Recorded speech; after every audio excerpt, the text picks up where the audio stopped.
चलो बच्चों, तो आज हम लोग अकाउंट में चैप्टर नंबर 7 कंटिन्यू करते हैं, जिसका नाम है cash book and its types. देखो, इसमें हमने सिंगल मतलब सिंपल कैश बुक हमने बनाना सीखी, 2 कॉलम वाली कैश बुक बनाना सीखी।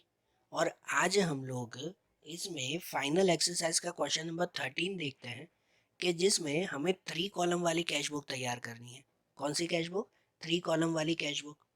आपके टेक्स्ट बुक के आखिरी के ये 3-4 सम दिए हुए हैं जो स्पेशल सम्स की तरह है, कि जिनमें 3 कॉलम वाली कैश बुक्स हमें तैयार करनी है। तो क्वेश्चन नंबर 13 में लिखा हुआ ही है कि from the following transaction prepare 3 column cash book of Shri Mahendra भाई भट्ट। तो 3 कॉलम वाली कैश बुक जैसे तैयार करते हैं ना, तो उनमें कैसे फॉर्मेट तो वैसे ही बनता है जैसे सब में तैयार होता है। ऊपर नाम वही लिखेंगे, cash book of Shri Mahendra भाई भट्ट। या ध्यान देना, ये क्या कह सकते हैं कि हैंडराइटिंग थोड़ी छोटी होगी, 3 कॉलम की कैश बुक बन गई ना इसमें, कि यहाँ पर डेबिट और क्रेडिट के लिए 2 पार्ट बन जाएंगे। डेबिट पे डेट, यहाँ रिसिप्ट मतलब जो पैसे आए उसके बारे में यहाँ लिखते हैं। फिर ये रिसिप्ट नंबर, LF। फिर यहाँ कैश, बैंक और डिस्काउंट, ये 3 कॉलम बनेगी ना, एक कैश, एक बैंक और एक डिस्काउंट की। बराबर। क्रेडिट साइड पे भी ऐसा ही, कि पहले यहाँ पर डेट, फिर जो है वो ये पर्टिकुलर में पेमेंट्स कि जिसको हम लोग पे करते हैं वो, यहाँ वाउचर नंबर, LF, यहाँ पे कैश, बैंक और डिस्काउंट। हर एक ट्रांजेक्शन में ये चेक करते हैं, इसमें 3 कॉलम की है मतलब कोई ज़्यादा हार्ड नहीं होगा। सिर्फ जितना ये ध्यान देना है कि सबसे पहले ये चेक किया करो कि हमारे पैसे आए कि गए। क्या चेक करते हैं कि हमारे पैसे आ रहे हैं कि जा रहे हैं। अगर पैसे आ रहे हैं तो डेबिट में लिखो, अगर जा रहे हैं तो यहाँ क्रेडिट में लिखो। और ये चेक करो कि किसके थ्रू आ रहे हैं। अगर आ रहे हैं तो डेबिट में, तो कैसे आ रहे हैं? कैश आ रहा है तो कैश में लिखो, चेक के थ्रू या बैंक के थ्रू आ रहा है तो बैंक में लिखो, और अगर साथ में डिस्काउंट है तो डिस्काउंट भी लिखो। बराबर ना? और अगर पैसे जा रहे हैं तो चेक करो कि कैसे जा रहे हैं। अगर कैश के थ्रू जा रहे हैं तो कैश में लिखो, बैंक के थ्रू जा रहे हैं तो बैंक में लिखो, और अगर साथ में डिस्काउंट है तो डिस्काउंट भी लिखो। इतना ही ना। 3 कॉलम है तो कोई हार्ड थोड़ी है, सिंपल से सम्स ही हमें करने हैं। तो आपकी टेक्स्ट बुक में देखो, उसमें क्वेश्चन नंबर 13 और एक एक ट्रांजेक्शन देखते जाओ कि कैसे सॉल्व करना है। जैसे कि सबसे पहला ही दिया हुआ है कि opening cash balance 3500 and opening bank overdraft 6000। जनवरी 1 की ये ट्रांजेक्शन दिया हुआ है ना, कि यहाँ पर कैश बैलेंस दिया हुआ है 3500 और बैंक को ओवरड्राफ्ट है ना 6000। क्या दिया हुआ है? बैंक को ओवरड्राफ्ट दिया हुआ है। तो आप लोगों को ध्यान है कि अगर बैलेंस दिया हुआ हो ना, तो यहाँ डेबिट में लिखते हैं। कैश में तो हमेशा बैलेंस ही होता है, तो कैश बैलेंस वो यहाँ डेबिट में लिखते हैं ना, बैलेंस ब्रॉड फॉरवर्ड ऐसे लिखकर। और अगर ओवरड्राफ्ट हो ना, जैसे कि बैंक ओवरड्राफ्ट है, ओवरड्राफ्ट दिया हुआ है तो उसे कहाँ पे लिखते हैं? तो उसे लिखते हैं क्रेडिट में। मतलब बैंक में यहाँ क्रेडिट में लिखा जाएगा ओवरड्राफ्ट। ठीक है, यहाँ क्रेडिट साइड पे ओवरड्राफ्ट लिखा जाएगा और डेबिट साइड पे बैलेंस। ठीक है ना? तो देखो, ये पहली एंट्री हम लोग ऐसे लिखेंगे कि ये जनवरी 1 यहाँ पर balance brought forward and cash में लिखेंगे 3500। किस में? कैश में लिखा जाएगा यहाँ 3500, कैश बैलेंस है। और यहाँ क्रेडिट में भी डेट 1 बैलेंस ब्रॉड फॉरवर्ड ही लिखेंगे, और बैंक में लिखेंगे 6000। बैंक ओवरड्राफ्ट है ना, इसलिए उसे क्रेडिट में लिखा जाता है। बैलेंस होता तो डेबिट में लिखते हैं। बराबर। उसके बाद देखो आप सेकंड वाली एंट्री, कि उसमें दिया हुआ है goods of 2000 sold to Parag in cash at 10% cash discount. 2000 का सामान हमने पराग को बेचा। कैसे बेचा है? तो 10% कैश डिस्काउंट के साथ। बरोबर ना? कैश डिस्काउंट में हमने सेल किया है, तो सेल किया तो पैसे आए के गए? पैसे आए ना हमारे। आए तो कहाँ पे लिखते हैं? यहाँ पर डेबिट में। फिर कैसे आए? कैश के थ्रू के चेक के थ्रू? तो यहाँ पे कैश ही लिखा हुआ है ना, तो कैश में लिखेंगे उसे। कैश में लिखेंगे और साथ में डिस्काउंट है तो डिस्काउंट भी लिखेंगे। 2000 के 10% मतलब कि 200 रुपये का डिस्काउंट और 1800 रुपये का सेल किया हमने। बरोबर। तो देखो, इसकी एंट्री ऐसे करेंगे ना हम लोग, कि यहाँ पे डेट 2 लिखेंगे सेल्स अकाउंट, कैश में लिखेंगे 1800 रुपये। कैश में 1800 रुपये मिले, और डिस्काउंट में लिखेंगे कितना? 200 रुपये। 200 रुपये का डिस्काउंट लिखा हमने। बरोबर। फिर उसके बाद फोर्थ डेट वाली एंट्री, उसमें दिया हुआ है कि goods of 4000 purchase from Deepak at 10% trade discount and 5% cash discount and amount is paid by cheque. कि हमने 4000 का सामान वो दीपक से परचेज किया है, ट्रेड डिस्काउंट भी पहले 10% देना है और फिर 5% कैश डिस्काउंट भी देना है, और अमाउंट हमने चेक से पे की है। तो हमने परचेज किया तो पैसे आए के गए? पैसे गए ना हमारे, हमने परचेज किया तो कहाँ पे लिखेंगे? क्रेडिट में लिखेंगे। और चेक के थ्रू दिया ना, तो बैंक में लिखेंगे और साथ में डिस्काउंट भी। तो इसकी एंट्री ऐसे होगी यहाँ क्रेडिट साइड पे कि डेट 4, यहाँ पे लिखेंगे परचेज अकाउंट। अब अमाउंट में ध्यान दो कि पहले तो यहाँ पे 4000 का सामान है, ये रफ में लिख रहा हूँ, 4000 का सामान है, उसके ऊपर 10% ट्रेड डिस्काउंट काट दिया। तो ट्रेड डिस्काउंट तो रफ में ही काउंट करते हैं ना, उसे लिखते थोड़ी है डिस्काउंट में। तो 4000 के 10% मतलब कि 400 रुपये तो कट कर दिया, तो बचे कितने बाकी? 3600 रुपये। सामान बचा अब 3600 रुपये का, बरोबर ना, 400 रुपये का डिस्काउंट कट हो गया उसमें। तो अब जो ये 3600 रुपये का हमारा सामान बचा ना, उसके ऊपर फिर 5% क्या देना है? Cash discount. इसके ऊपर फिर 5% डिस्काउंट देना है, और ये 5% डिस्काउंट यहाँ पे लिखेंगे कि पहले ये तो हमने ओरली काउंट कर लिया, 4000 के 10% जो ट्रेड डिस्काउंट था, तो 10% कट कर दो, बाकी बचे 3600। इसके 5% गिनो ना, तो वो होते हैं 180 रुपीज़। कितने? 180। तो वो डिस्काउंट में लिखेंगे 180, और बाकी बचा कितना? 3600 में से 180 डिस्काउंट कट करो, तो बाकी का बचा 3420 रुपीज़। इतने रुपए का हमने परचेज किया, या इतने रुपए का हमने चेक दिया उसको। समझ में आ रहा है ना? पहले जो ट्रेड डिस्काउंट हो तो ट्रेड डिस्काउंट को ओरली काउंट कर लेते हैं, उसको कहीं मेंशन नहीं करते। फिर उसके ऊपर जो कैश डिस्काउंट गिनना है 5%, वो यहाँ पे मेंशन करेंगे सिर्फ। ठीक है ना? तो ये एंट्री हो गई ना फोर्थ वाली हमारी। अब ये फोर्थ के बाद नंबर 6 वाली एंट्री है, जिसमें लिखा हुआ है कि गुड्स ऑफ 7000 सोल्ड टू अमी। Ami paid 40% amount by cash and the remaining amount paid by check. Check is deposited in the bank. कि हमने यहाँ पर 7000 का सामान अमी को सेल किया और उसने पैसे दिए हैं। तो यहाँ पे पैसे दिए मतलब हमारे पास पैसे आए ना, सेल किया तो हमारे पैसे आए, तो कहाँ पे लिखेंगे? यहाँ डेबिट साइड पे।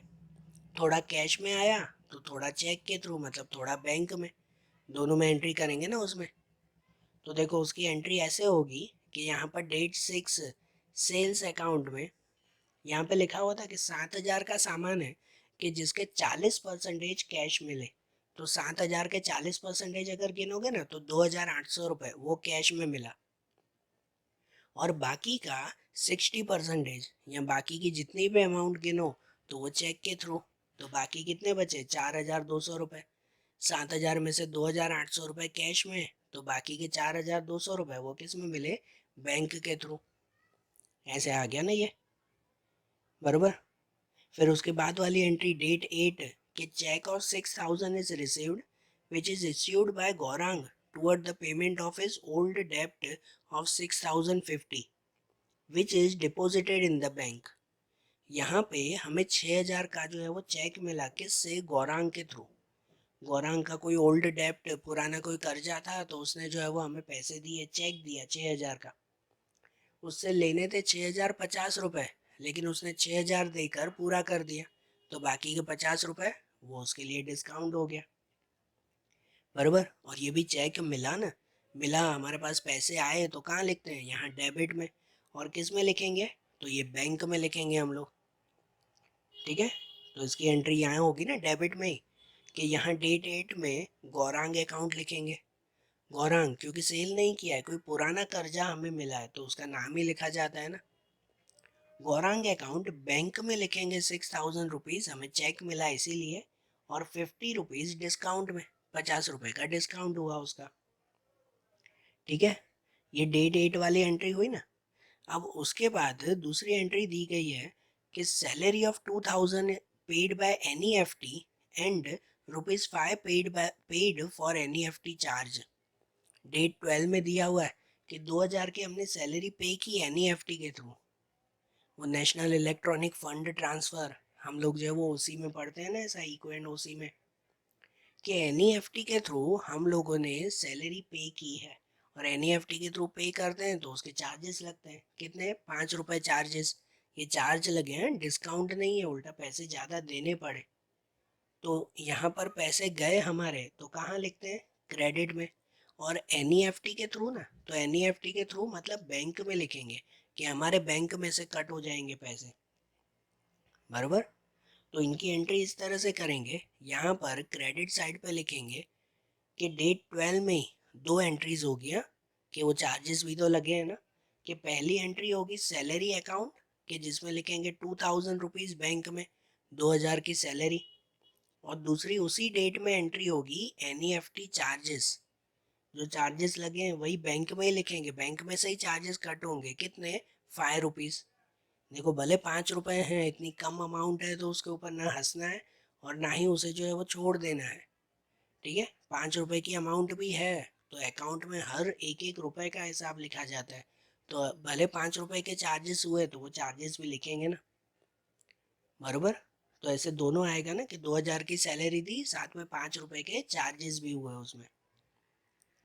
फिर डेट 15 वाली एंट्री है उसमें कि 1500 paid for stationery by cheque, कि स्टेशनरी का खर्चा दिया हमने, चेक से दिया 1500 रुपये, तो पैसे गए ना, यहाँ पे भी हमारे पैसे गए तो कहाँ लिखेंगे, क्रेडिट में ही लिखेंगे ना। तो उसकी एंट्री भी यहीं करें क्रेडिट में, कि यहाँ डेट 15 स्टेशनरी एक्सपेंस अकाउंट पूरा लिखेंगे, स्टेशनरी एक्सपेंस अकाउंट कितना, तो बैंक में लिखेंगे 1500 रुपये, कि हमने चेक दिया था 1500 रुपये का, ऐसे हो जाएगा ये। फिर डेट 17 वाली एंट्री, कि 17 में ऐसा लिखा हुआ है ₹4100 डिपॉजिटेड इन द बैंक, 4100 हमने बैंक में डिपॉजिट किए।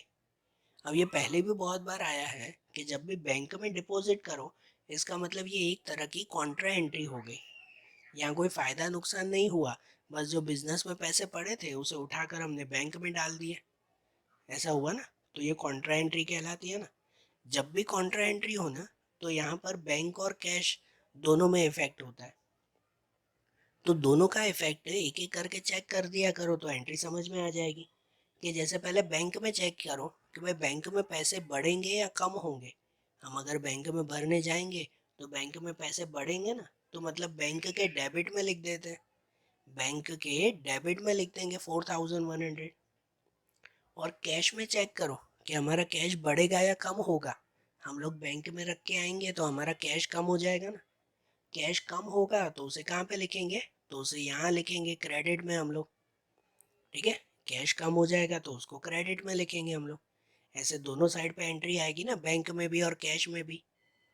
तो देखो इसकी एंट्री लिखेंगे ऐसे हम लोग कि यहाँ डेट 17 में दोनों साइड होगा, पहले अमाउंट लिख दिया करो इसमें भले, कि बैंक के डेबिट में लिखेंगे 4100, कि हमारा बैंक बैलेंस बढ़ गया इसलिए उसके डेबिट में ये 4100।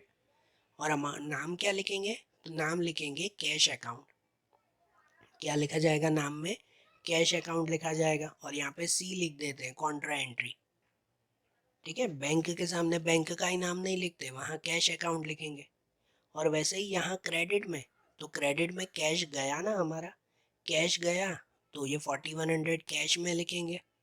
और उसके सामने नाम किसका, तो नाम बैंक का, बैंक अकाउंट, ठीक है। कैश में कैश का नाम नहीं आता, वहाँ बैंक अकाउंट, और उसमें भी एलएफ में लिख देंगे सी, कि ये कॉन्ट्रा एंट्री हो गई, बराबर। दोनों एंट्री एक ही जगह पे आ गई है। जब भी बैंक में डिपॉजिट करो या बैंक से जो है वो विड्रॉ करो पैसे, तो ऐसे ही एंट्री होगी उसमें, कॉन्ट्रा एंट्री।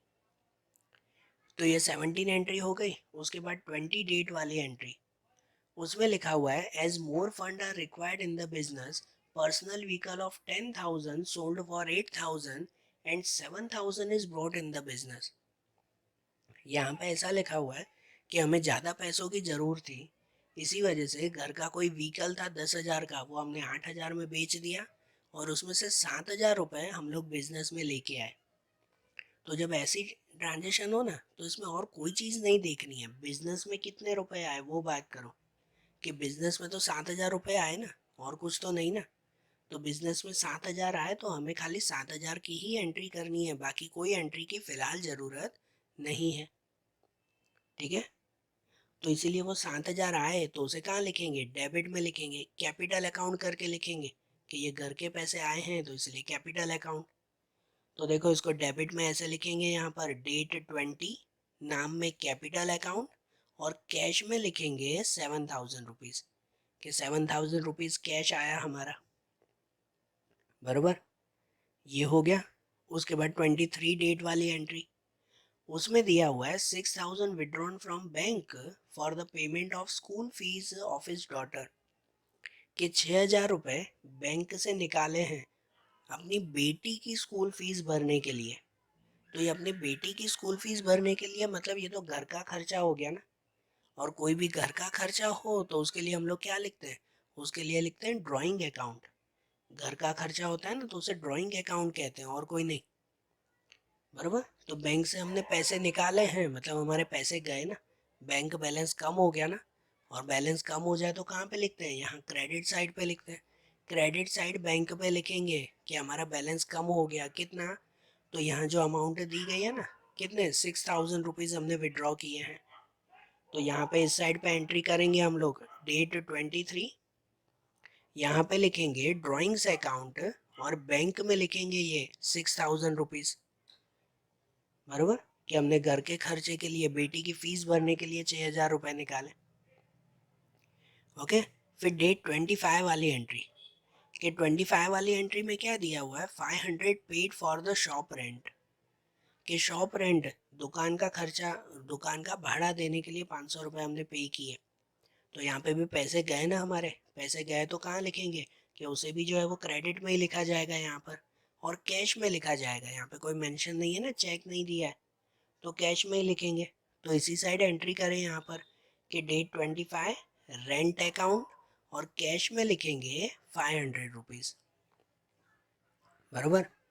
उसके बाद 28 वाली एंट्री, कि bank debited 30 bank commission and 24 SMS charges, bank debited. अब ये एक चीज़ याद कर लो या नोट कर लो, बराबर।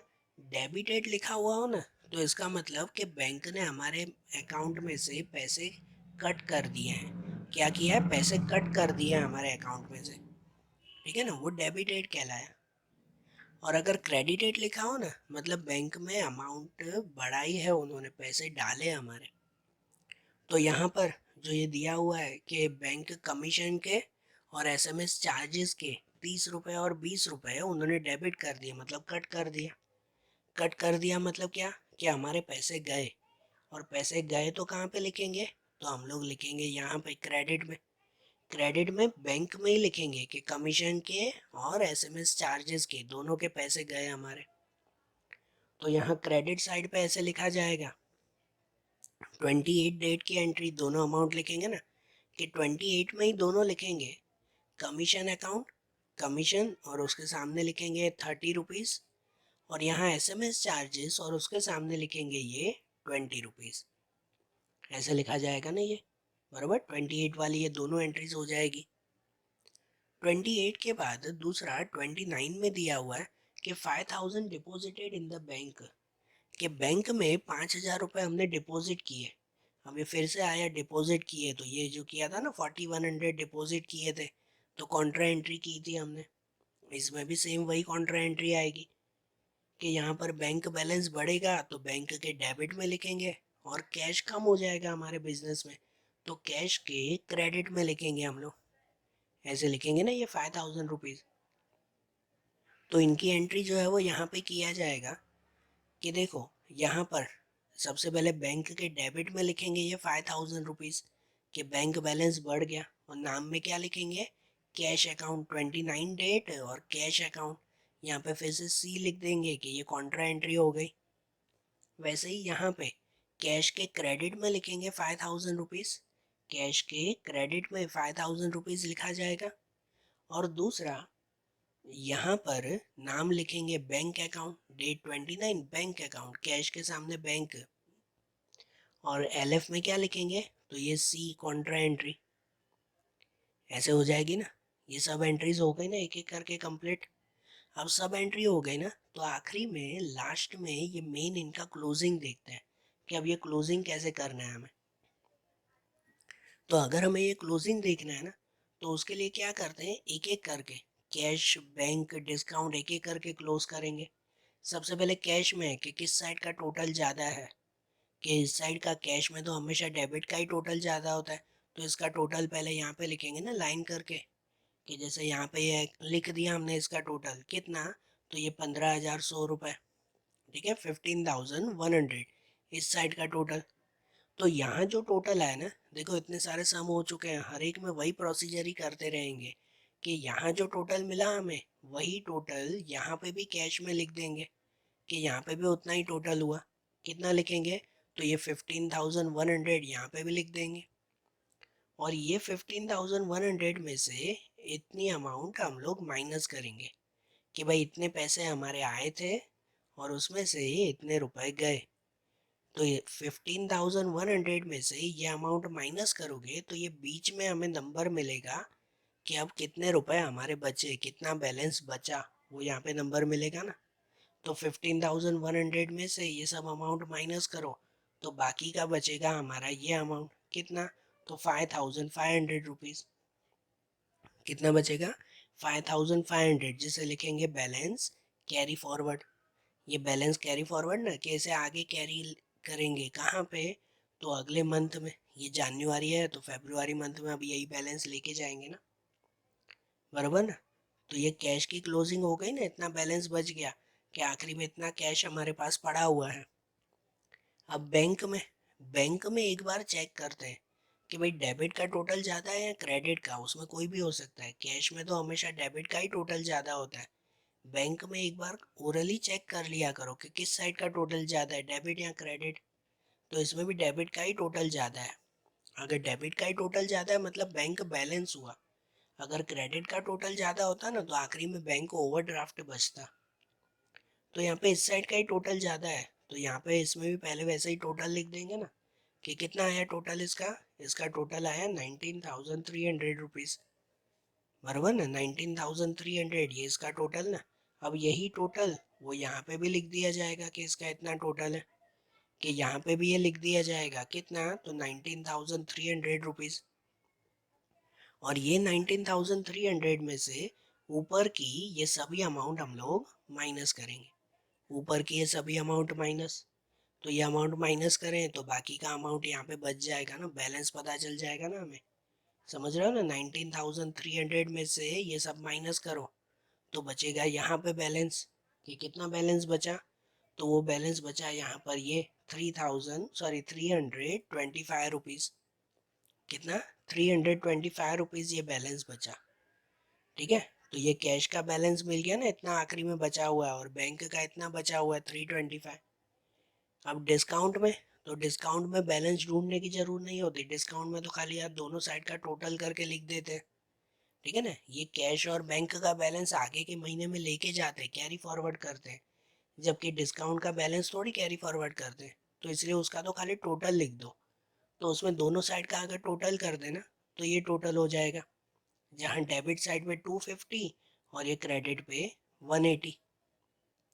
और आखिरी स्टेप में कि यहाँ जो ये बैलेंस बचा ना हमारा, ये कैश और बैंक का, वो बैलेंस अब नेक्स्ट मंथ में कैरी फॉरवर्ड करते हैं। अगले महीने में फर्स्ट डेट बनाकर लिखते हैं ना, कि ये जनवरी है तो फरवरी के लिए लिखेंगे। तो अगले महीने के लिए यहाँ पर फर्स्ट डेट बनाकर लिखें कि ये नीचे 2016 फरवरी 1, यहाँ पर बैलेंस ब्रॉड फॉरवर्ड, कि यहाँ पर बैलेंस लिखेंगे कितना, तो ये कैश में 5,500 रुपीज़ और ये बैंक में 325 रुपीज़। तो ये जो बैलेंस था वही बैलेंस फिर आगे हमने कैरी फॉरवर्ड किया ना। समझ में आया। तो जैसे 2 कॉलम वाली कैश बुक बनाते थे ना, वैसे ही ये 3 कॉलम की भी बनानी है, कोई ज़्यादा फर्क नहीं है। बस खाली थोड़ा सा ध्यान देना कि कौन सी अमाउंट कैश में लिखनी है और कौन सी अमाउंट बैंक में लिखनी है, बराबर ना। तो आज जैसे ये सम्स देखे ना, अब ऐसे ही इनके दूसरे सम्स हम लोग अगले वीडियोस में देखेंगे। Okay, thank you.